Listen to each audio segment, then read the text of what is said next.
last 2 years, women of color have been speaking up and speaking their minds. The recent Essence Festival in New Orleans attracted thousands of Black women who participated in panels about Black joy, resistance, and even survival. Also during the Essence Fest, Black women talked about allyship. And what does it really mean to be in an allyship or to be allied with white women, particularly in 2022? Now, my guest today, she wrote a whole book to help Black and white women better understand the term and to facilitate those often uncomfortable conversations about race and sisterhood. The author of Dear White Woman, Please Come Home, Kimberlee Williams, joins me coming up next. Live from Los Angeles, this is the Special Report with Areva Martin.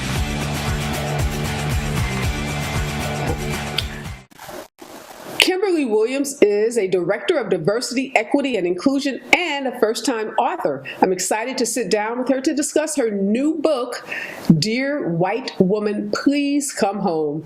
Good morning, Kimberlee, and thank you so much for joining me. Good morning, Areva. Thank you so much for having me. Wow, you got a powerful endorsement for your new book, Dear White Woman, Please Come Home, by Robin DiAngelo. I had Robin DiAngelo on my show to talk about her uber successful book, White Fragility. And Robin says this book is an innovative approach to anti-racist struggle. That's how she describes it in her endorsement. Do you think of the book as, a manifesto or a book that's really about the anti-racist struggle?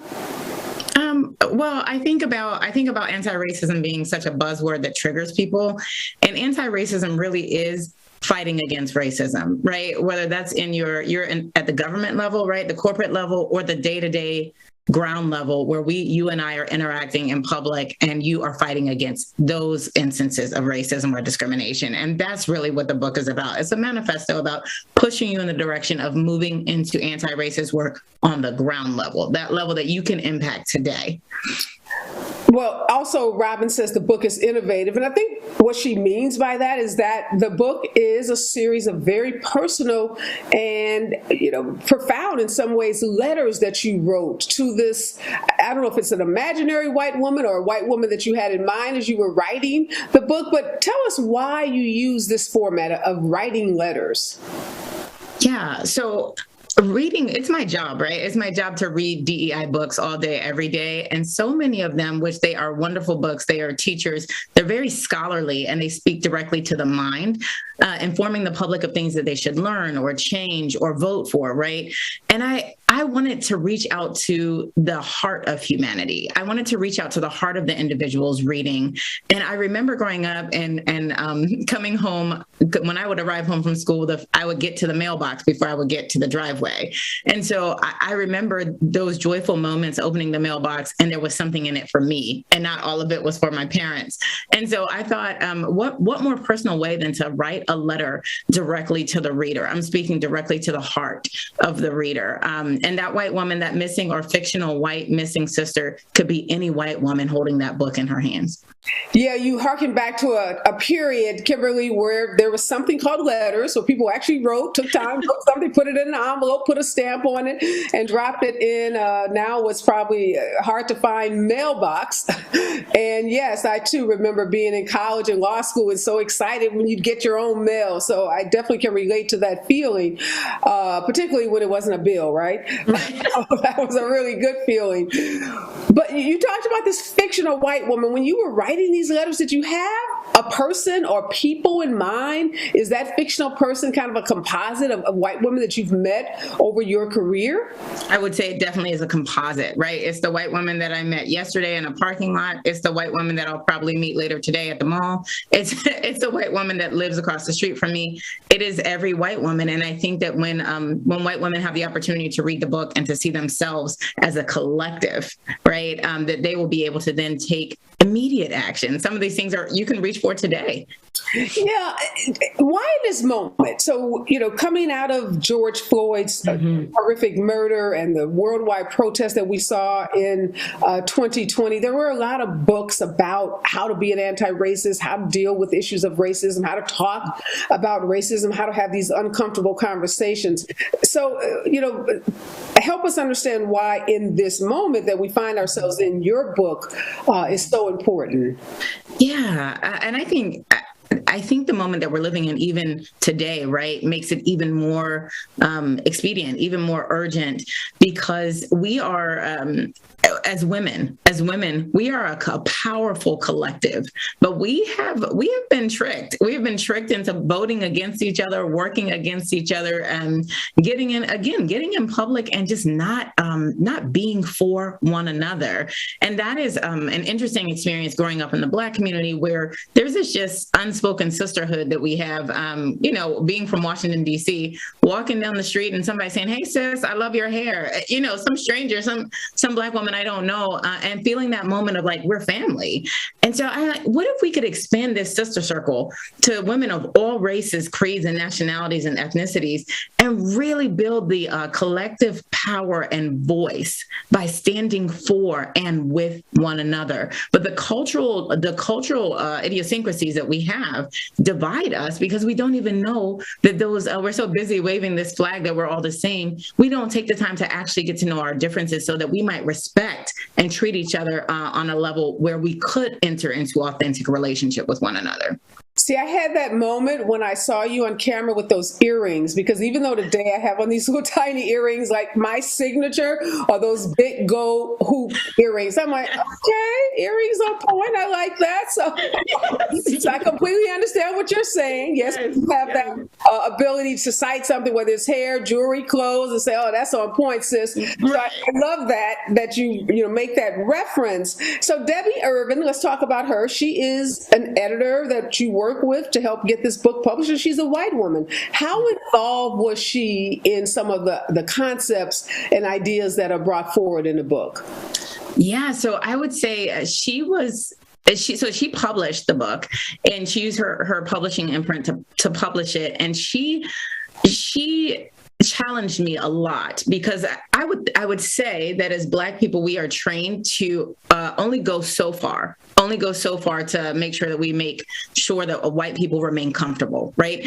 Don't go too far in your tone of voice. Don't go too far in what you say. Choose your vocabulary carefully. Choose your words. Choose your syntax, right, and your grammar correctly, so that white people feel comfortable. And she really was a sounding board to say, Kim, don't filter.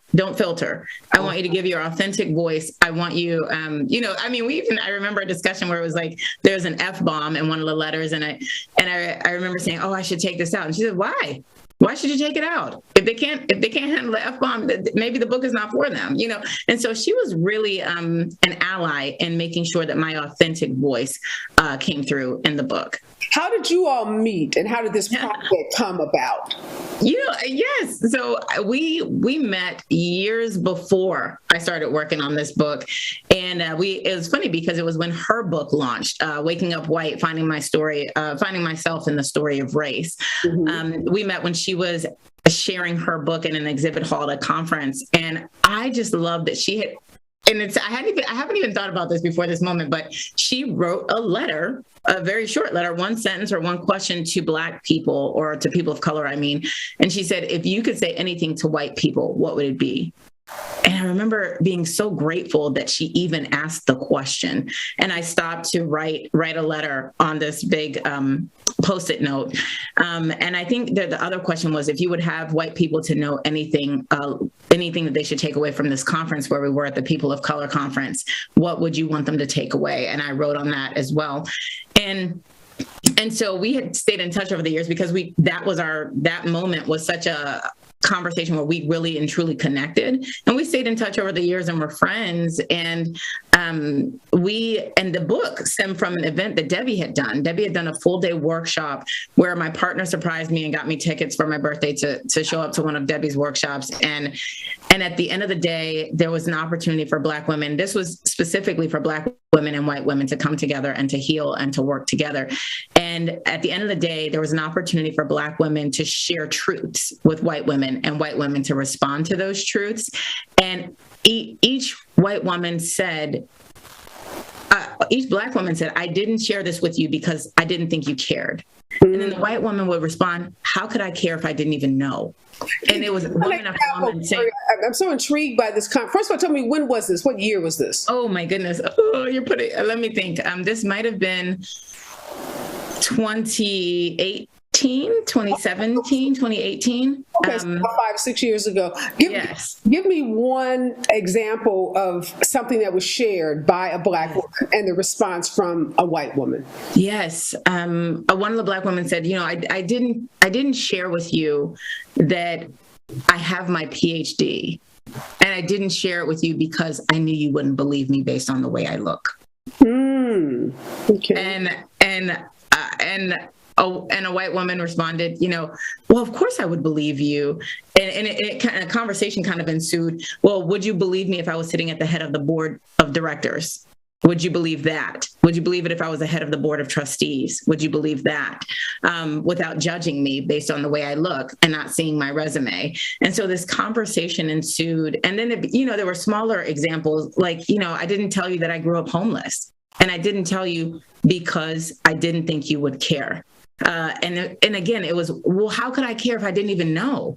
Or I didn't tell you that every time you speak in a volume that's too loud for my ears to tolerate. But I didn't tell you because I didn't think you cared. But how could I care if I don't even know? And that's what lit a fire under me, Areva. It was like, what do you mean you don't know? Do you watch the news? Do you watch YouTube? Are you on Instagram? Are you watching? You heard that refrain over and over again from the white woman? Yes, I didn't know. I didn't know. And I'm like, how could you not know? This is everywhere.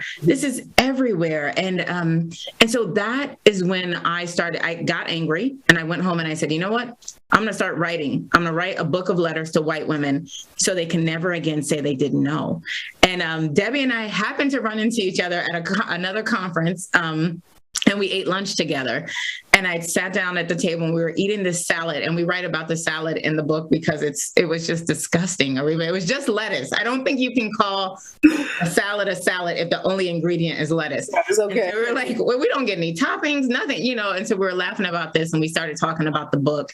And I read one of the letters to her, and she welled up with tears and said, oh my God, can I publish this book? And the rest is history. Here we are 5 years later.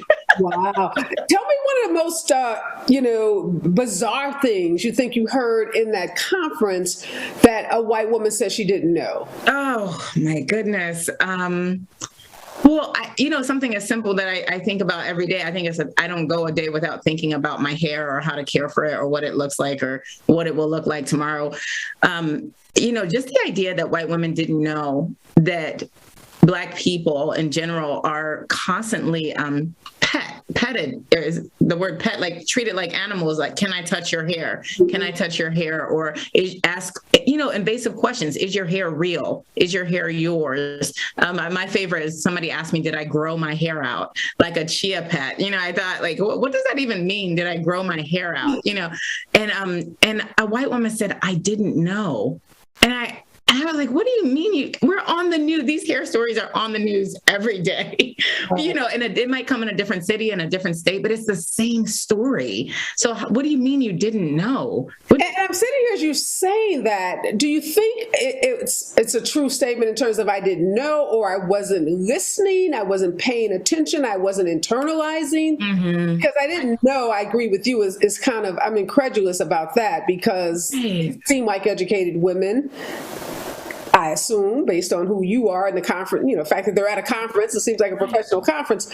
So do you think they really meant I didn't know, or I wasn't really paying attention? Right.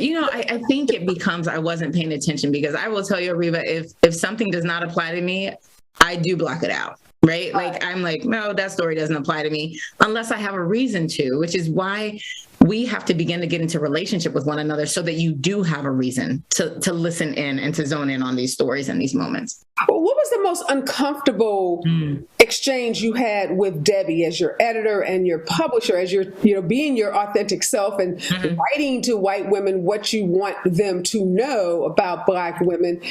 There had to be some moment that maybe was tense for the two of you. Right. Tell us about that. Yeah, I would say in the work that I do with organizations and trainings, I teach people to build or to script disclaimers. And what I call a disclaimer is saying, like, I might come into a conversation with someone whom I've never met, and I might say, I don't want to mispronounce your name. Please teach me how to say it correctly. And that's just a disclaimer that lets me off the hook that if I get it wrong, it's okay for me to be wrong. And then it gives the other person permission to correct me when I do get it wrong, right? And so I think that a white woman that I heard or that we had brought in for our training about race had said, I am a white woman through and through, and I will show up as a white woman every day of my life, no matter how much training I've done. And I want you to call me on it if I cross a line. And so I think that that's the thing. People think that you are. What do you mean by that? I don't. What does that mean? I'm a white woman through and through. Yeah. So I have white socialization. I have white, the white women in my life, or the white women that raised me.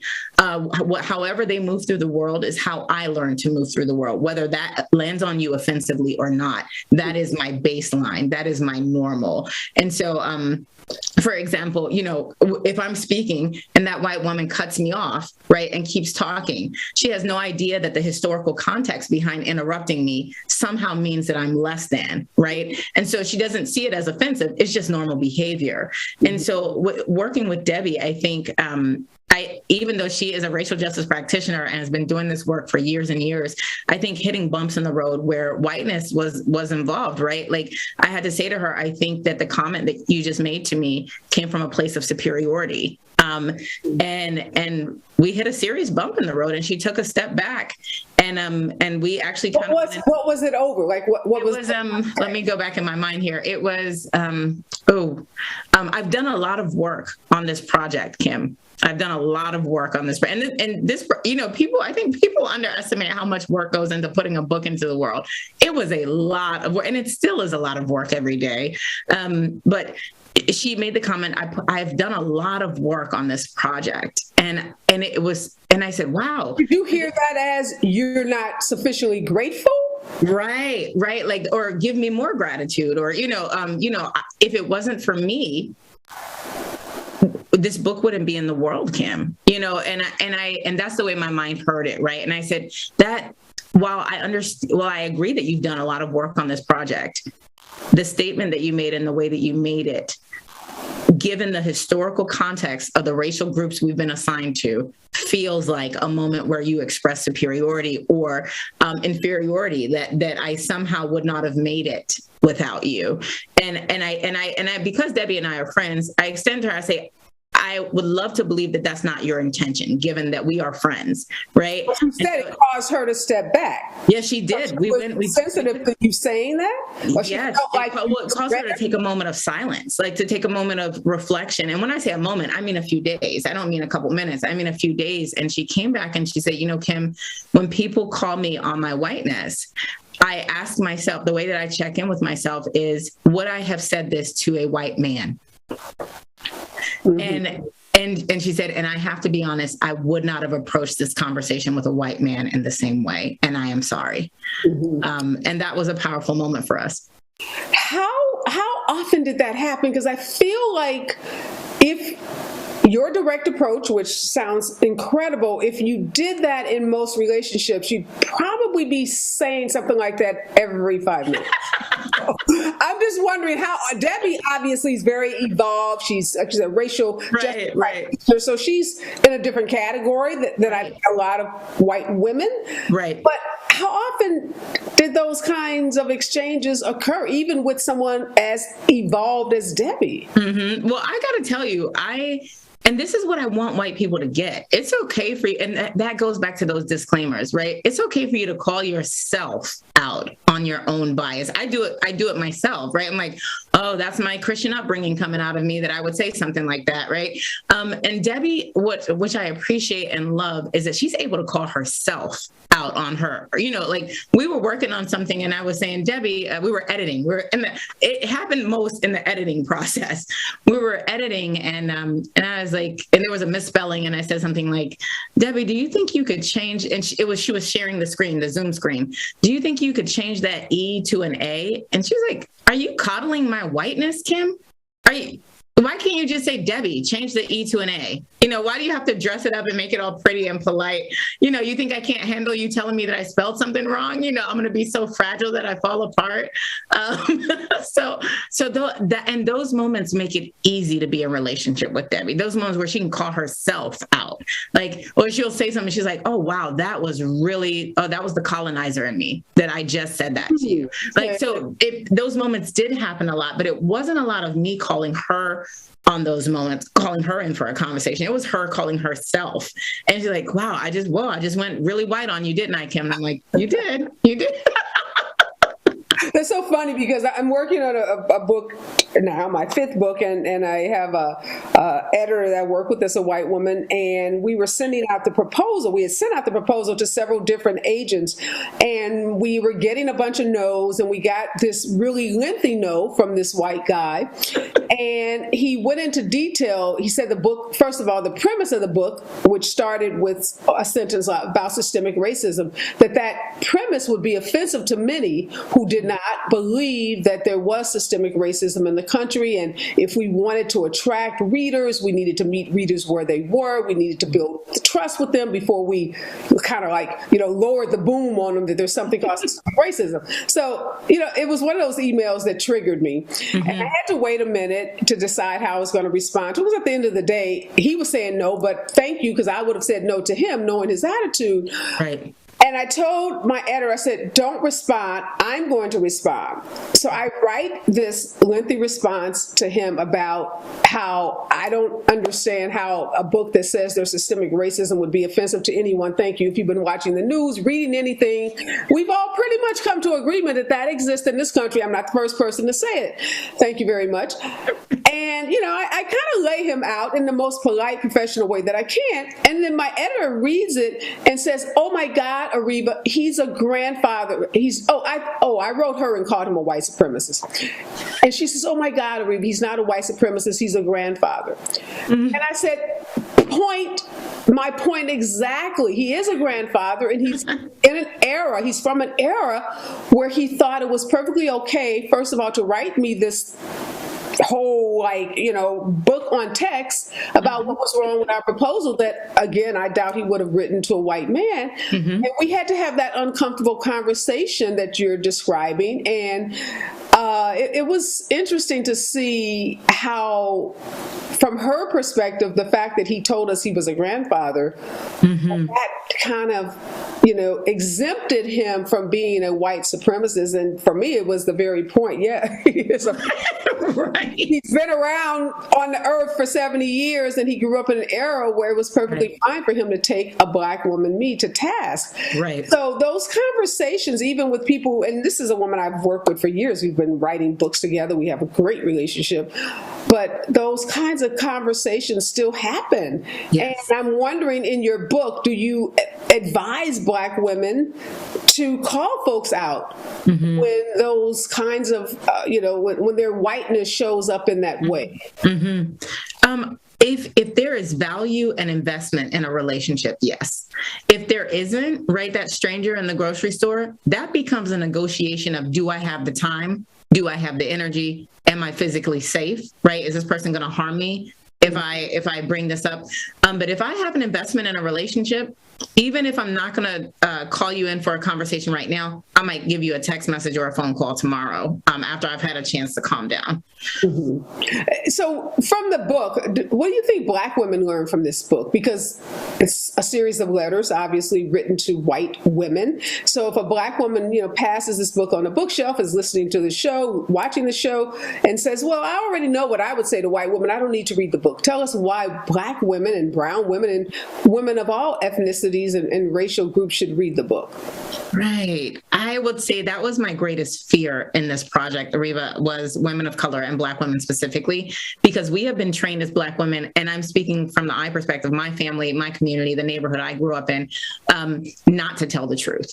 And certainly not to tell the unfiltered truth, right? Because we are afraid to lose our jobs, our homes, our kids in schools may be treated differently, et cetera. I hope that Black women, and so I thought I'd lose my Black card by writing this, right? Because we have this silent agreement that we just don't tell the truth. We don't, because there are consequences for that. And the greatest outpouring of love and sisterhood has been from Black women who have read this book. Thank you for writing this book. The story on page 3, my grandmother went through that, or my neighbor just went through that. And so I think to hold in your hands an example of it is okay to tell the truth. And if we plan on making any progress, we ought collectively to start telling white folks the truth. And I think that's been my greatest reward, is the comments and the messages and the stories that have poured in from Black women and women of color. So you are a DEI professional, so you work in these corporate environments, you train in these corporate environments, and you know that the truth is not often valued in these environments, and particularly when you're dealing with someone who is in a position of authority over you, your supervisor, your boss. They hold the keys to your future, your raises, your promotions, etc. How are you advising Black women to move in those spaces? Yes. So protect the bag, right? Excuse me, but find a way to tell the truth. And here's what I mean. I go back to a school that I was in a few years ago, where a man said to me, Kim, I'm never going to have these conversations with people because I'm an introvert. I don't have conversations with anybody. And I said, you can put a picture on your wall, and that picture is worth 1,000 words. And he said, oh, okay. And he went and he put a picture of Colin Kaepernick on his wall. And he came to me at the end of the day, almost in tears, saying, Kim, you're not going to believe how differently my classes went because of the picture on the wall. And I said, I do believe it, because it was a conversation without words.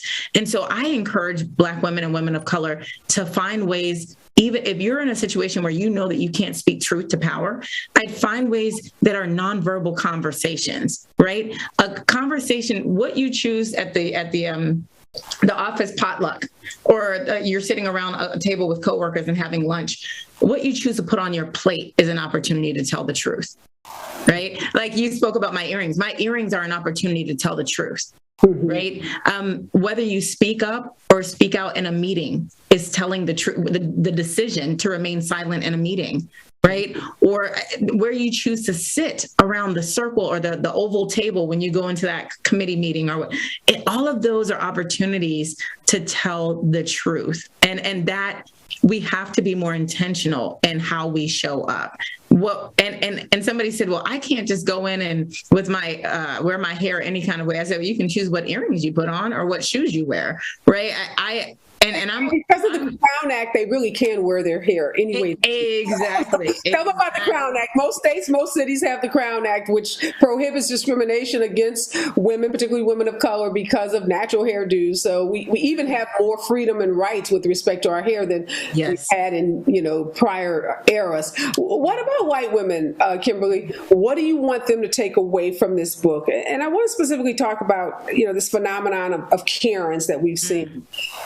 Both good and bad, I think, have come out of this kind of outing of Karens, these white women who've had these explosive episodes. They've been captured on video screaming at the top of their lungs or calling the police or acting in really extreme ways. But I think for some people, do you think that some white women maybe think Karen is that loud, obnoxious, call the police white woman? And that's not me, because I've never called the police on a Black person. I've never yelled at a Black person. Do you think there's any danger in us hyper focus on the Karens, because it's not the loud Karens in most workplaces that we have to worry about? It's the silent Susies. Absolutely. The knives in our bags. Yes. And that's why I think this book is so important, because I'm not focused on those Karens that you see in the TikTok videos or on Instagram, right?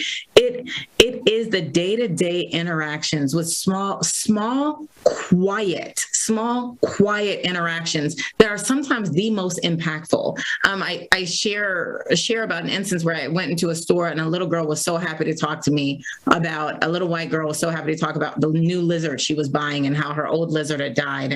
And she was there with her younger sibling, an infant in a carrier, and her mom.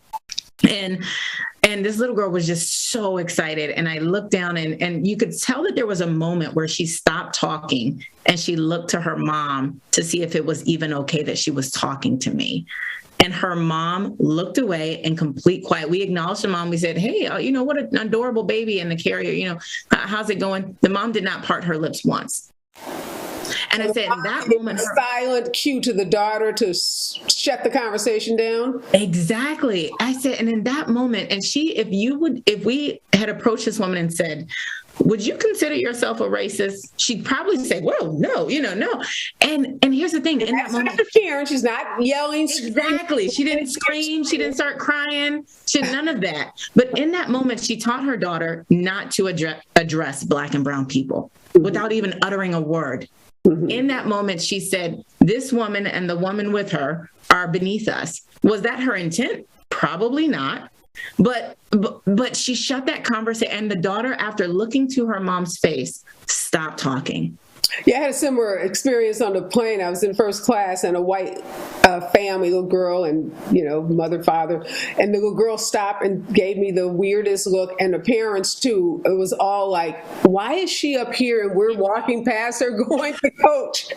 And I just looked at them. I was like, "Okay, we just gonna mean mug each other. I'm for it."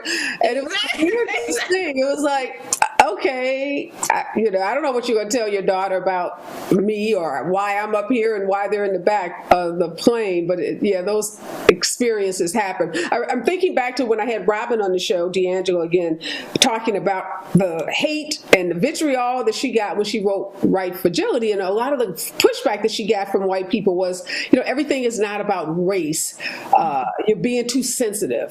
Mm-hmm. What do you say to those white women who, like to say that and get very offended if you call them out on their whiteness or talk about white privilege or really talk about that racial dynamic? Mm-hmm. I say to them, I want you to start from a baseline where you assume everything has to do with race, because this country was built on the backs of Black and brown people and their free labor and their abuse, right? So and we carry that historical context today, right now in this moment, right? So everywhere that you go, I want you to assume or start from a baseline that you are having a racialized interaction, right? Like, and I sit in first class and I watch white people look at me like, what are you doing up here? Right? Is your seat not, and so, and those moments, just the stare is a racialized interaction. Just the stare, because I know it and you know it. Right. I'm not. There's no other reason for you to be staring at me, and there are 6 white men sitting around me who are not exactly and subjects of your angry stares. Exactly. And I say those moments, if you start from a baseline that every interaction that you have or that's happening around you is racialized, you don't have to wait for someone to point it out to you. You can go out and look for it instead of someone pointing it out to you and you having to go on the defensive. You can actually just start looking around you for those examples.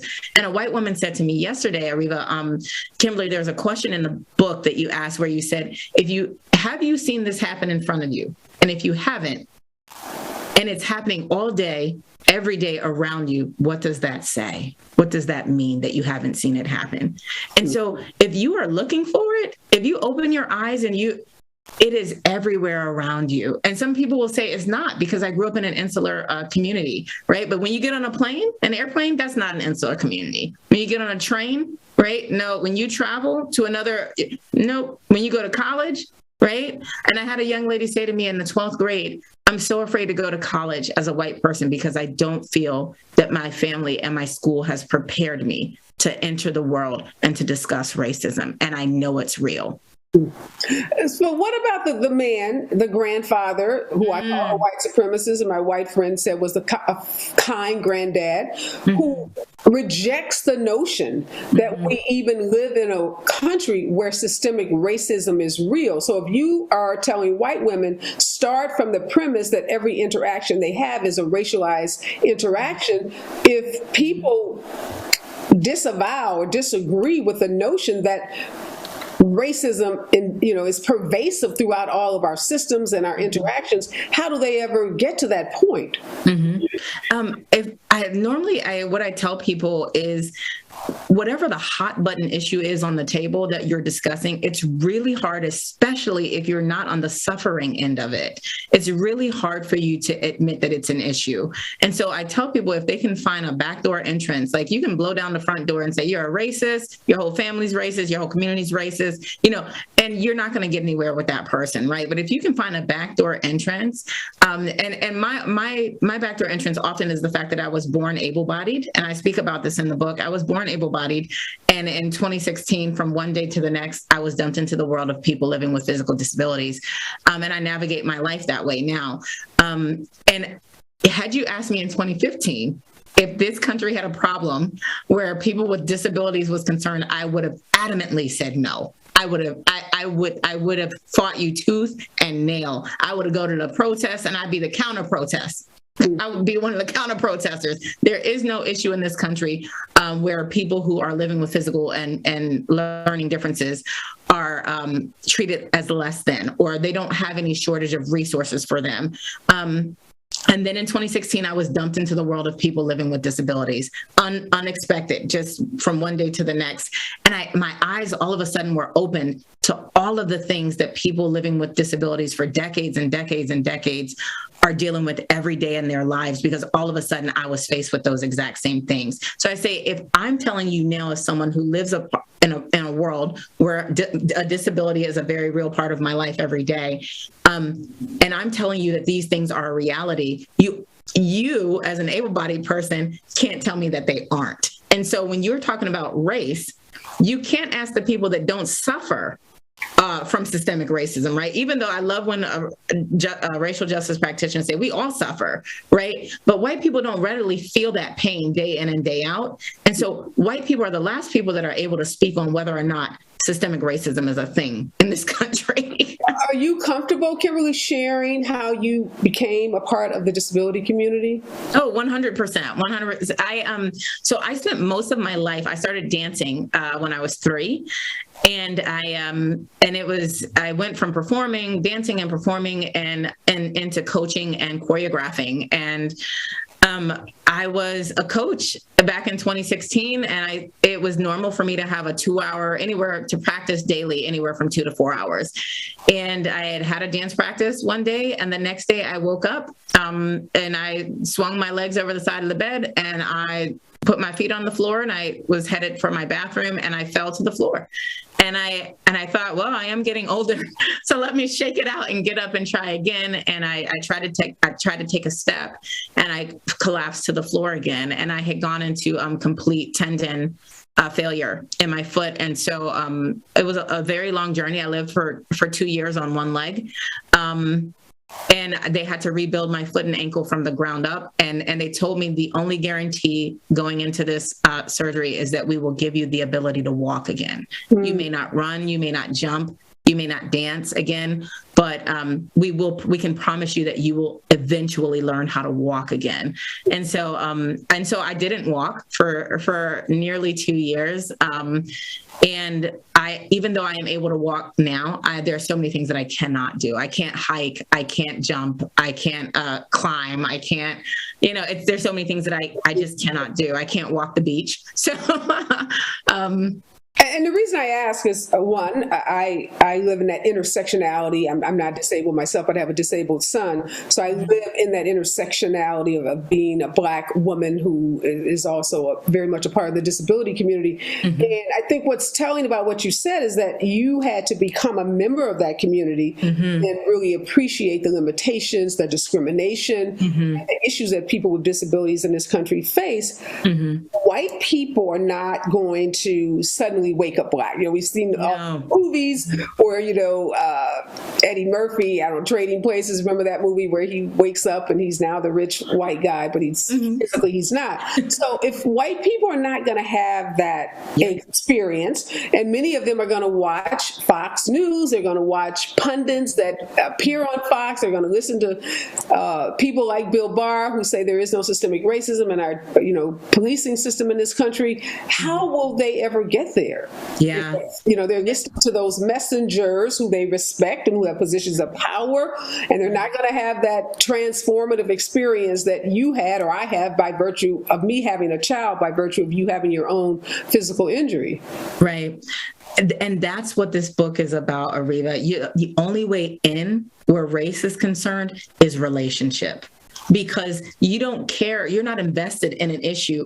We are busy people, right? We live in a society where we are busy. We have enough on our plates, right? And so we're not going to tackle an issue that doesn't impact us directly, voluntarily, right? So a lot of times you hear people say, "I fell in love with so and so." And that's how my eyes were opened, right? And so, but maybe you're not going to fall in love with someone of a different race. Maybe you're not going to adopt a child and watch that child be treated differently. Maybe you're not going to do any of these things. And so you need to enter into relationships, right? You need to be in relationships with people where they are willing, because you're in authentic relationship, you run into these moments where cultural differences become apparent, where you'll walk into a store with your friend, right? And you'll see how you are treated differently than your friend is treated. And then you can no longer deny it. I mean, at one point I was dating a few years, it's been like 8 years now, I think, where I was dating someone white, and we went into an establishment to have lunch or brunch, and the waitress was white, or the hostess, where they seat you at the table, and they said, and a woman came in behind us, was standing behind us, white woman, we were dressed very nicely for brunch. The woman behind us was dressed like she had just come from the gym, and she was on her phone, and the hostess said, "Okay, how many?" And we said 2. And this, Areva, I'm not exaggerating this. I'm giving you the truth here. And we said 2. And the white lady, the hostess, said, "Okay, 3." And we were clearly standing ahead of this woman. This woman was like on her phone, just in her own zone. And we looked at each other, and we looked behind us, and we said, "No, 2."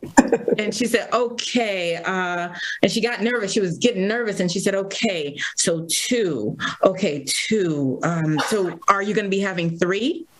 And we said, and she so wanted to put this woman in your group, but some way she wanted this woman to be seated with you guys. Yes. And she asked again, and I said, so then I put my arm around the person I was with, and I said 2. And so then she was visibly disturbed, and she was fumbling with her clipboard and her pen, and I'm laughing because you can't make this stuff up. And she stopped, and she turned to me. She isolated me in her body language. She turned to me and she said, "So then will your party be meeting you here later?" And that was a moment because we were in relationship. What city were you in? Right. I was in Boston. Okay. Now it all makes sense.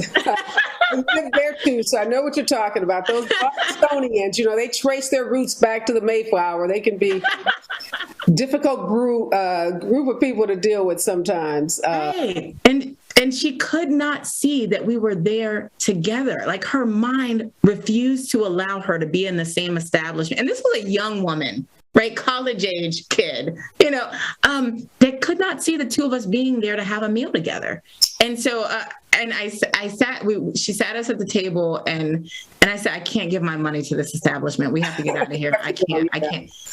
And that gave the person I was dating at the time, it gave her the opportunity to see it, because she was in a relationship with me. And I really appreciate that. I think that's a great, obviously, again, you're not going to have that transformative experience. Relationship is a proxy for that.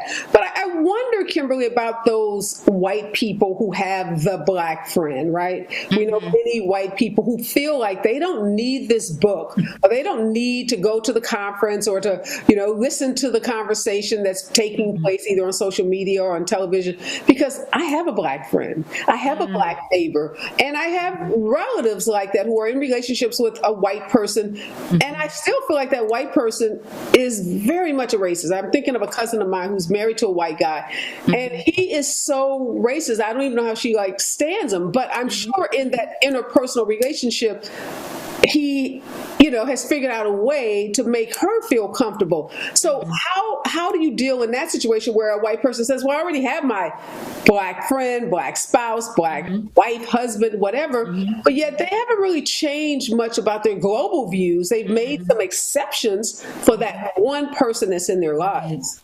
Right. And I often say, if you are because my best friend is married to a white man, and I often say, if the people that are telling me, oh, my best friend is Black, or my neighbor, we're really close, we've been friends for years, oh my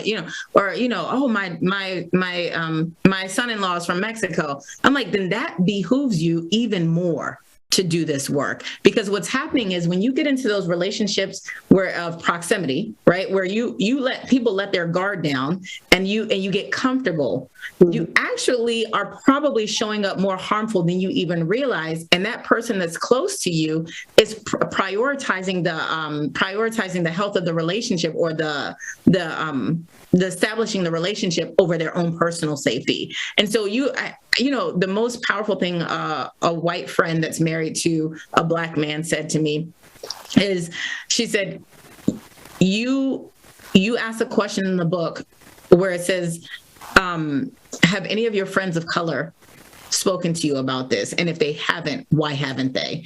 And she said, the only person of color in my life that's willing to call me on my white woman behavior is my husband. None of my friends none of the people that are people of color that I consider friends have ever called me on anything. I said, that means they're lying to you. Yeah. That means they haven't told you the truth, because they want to keep the relationship. So they're depending on you to do your own work, and to call yourself out on that behavior, right? And she said, that made me cry to think that these people that I consider friends would not point out my behavior or my words when it was harmful, or I've stepped over the line. But Kimberlee, showing up in whiteness. She expects Black women to do that. What about her white friends? Why is it burden on us to do that work? Because educated, and I don't mean educated because you have a PhD. I just mean educated because you're in the world, you're sophisticated, you watch TV, you read the news, you're educated. Right. White women should be calling out their white friends. Shouldn't just be our responsibility to call out the whiteness and the privilege that we see in white women. So do you address, how do you get white women to recognize that that's their burden too? If we're going to get to allyship, we're going to get to a place in this country where we really are colorblind, the hope and the dream of someone like Dr. King, we're going to need more than just Black folks, because that's exhausting work for us. It is exhausting. It's not our job. It's not our job. I had a caller call into me and say, they shared an example of watching something happen in front of them in the store. And they said, in the moment, I didn't know what to say to the Black woman. Kim, can you give me an example of what I could have said? I said, listen, I've been doing this work for a long time. And every time I ask people of color in these situations, what could a white person have done? They never want the white person to speak to them. They want the white person to #get your people.